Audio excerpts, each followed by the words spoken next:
इस वीडियो में हम बात करेंगे behaviour of a wire by stress strain curve. तो जब किसी वायर पे हम स्ट्रेस अप्लाई करते हैं तो उसके कन्फिगरेशन में चेंज होता है, यानी उसमें स्ट्रेन डेवलप होती है। और जैसे जैसे हम स्ट्रेस की वैल्यू को बढ़ाते हैं तो स्ट्रेन में चेंजिंग आती है, और एक कंडीशन ऐसी आती है कि वायर अपनी इलास्टिसिटी की प्रॉपर्टी को खो देता है ना, जिसे हमने एक्सप्लेन किया था लिमिट ऑफ इलास्टिसिटी के टॉपिक में। तो देखते हैं ज़रा इसका ग्राफ, स्ट्रेस के साथ स्ट्रेन कैसे चेंज होती है और वायर कैसे बिहेव करता है।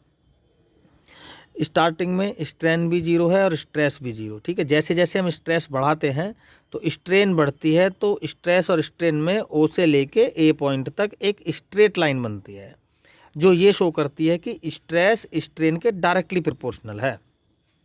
यानी ओ से ए तक का जो रीजन होता है ये हुक्स के लॉ को फॉलो करता है, यानी स्ट्रेस और स्ट्रेन डायरेक्ट आपस में प्रोपोर्शनल होता है, यानी हुक्स लॉ को फॉलो करता है। यानी ओ से लेके ए को क्या कहते हैं, प्रोपोर्शनल लिमिट। या ये वो लिमिट है जहाँ स्ट्रेस और स्ट्रेस स्ट्रेन के डायरेक्टली प्रोपोर्शनल होता है।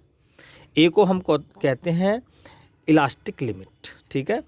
ए के बाद यानी अगर हम स्ट्रेस को और बढ़ाएं तो हुक्स लॉ को फॉलो नहीं करता ये वायर, क्योंकि देखो स्ट्रेन ये सीधा स्ट्रेट ना होकर थोड़ा सा इसमें कर्व आ गया, ठीक है।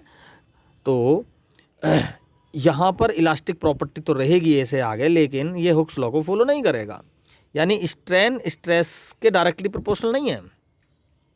बी पॉइंट तक इसमें इलास्टिक प्रॉपर्टी रहेगी, लेकिन बी पॉइंट के बाद ये वायर अपना इलास्टिक प्रॉपर्टी को खो देगा। इस बी पॉइंट को कहते हैं यील्ड पॉइंट, वो पॉइंट जिससे आगे वायर में उसकी इलास्टिक प्रॉपर्टी ख़त्म हो जाए उसको बोलते हैं यील्ड पॉइंट। तो ये है अपर यील्ड पॉइंट। स्ट्रेस और बढ़ाया तो ये बी हो गया अपर यील्ड पॉइंट। सी होता लोअर यील्ड पॉइंट, यानी सी पॉइंट तक बी पर इसने अपनी इलास्टिक प्रॉपर्टी खो दी और ये अनकंट्रोल्डली स्ट्रेन डेवलप होती है इसमें जब हम स्ट्रेस को अप्लाई करते हैं।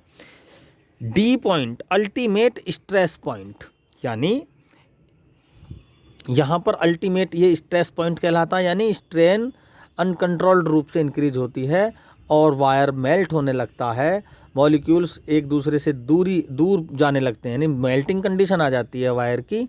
और जैसे जैसे स्ट्रेन और बढ़ाते हैं डी पॉइंट पर जाकर वायर मेल्ट होकर टूट जाता है, तो डी पॉइंट को बोलते हैं ब्रेकिंग पॉइंट। तो इस तरह से स्ट्रेन के बढ़ने के साथ साथ स्ट्रेस के बढ़ने के साथ साथ स्ट्रेन में चेंजिंग आती है, और ये वायर का बिहेवियर इस ग्राफ से क्लियर एक्सप्लेन हो रहा है। Thank you.